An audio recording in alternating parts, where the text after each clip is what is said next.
kung ano gid ang tinutuyo sang Dios nga ang may anak siya nga nag-antos sang tanan nga kasakit kag nalansang sa krus.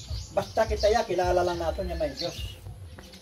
Pero sa karon ano nga ari kita nagatuon sang iyang mga pulong. Kadako gali sang tinutuyo sang Dios nga amay kun nga ang naging padala niya ang iya bugtong nga anak pakadto diri sa aton.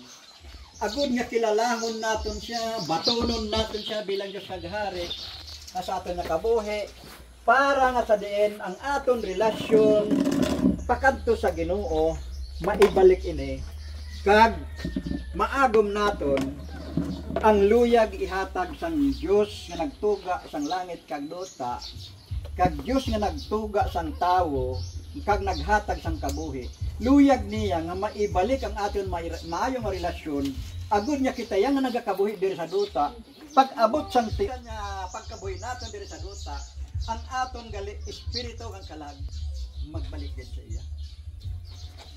Kaya kung hindi naton naintindihan muna nga plano sang Dios sa aton nga kabuhi amo lang na kasimple kilala lang naton ang Dios, no? Pero sa pagdayaw ba hindi naton ini ginatagaan sing importansya, no? Parehas karon ano sa pado tungod naintindihan niya ari ka mo di umtat ka mo anay sa inyong mga lubrahon kay ari ka mo diri nagapamati tungod kay inyo luyag nga madayaw mahimaya ang Dios nga nagtuga sa langit kag duta. Gusto ninyo nga madayaw mahimaya may taas ang iyang ngalan nga bilang Dios nga naghatag sa aton sang kabuhi. Kaya amo na ini nga pinaagi sang relasyon naton sa iya diri naton mahimo ini nga mga buluhaton.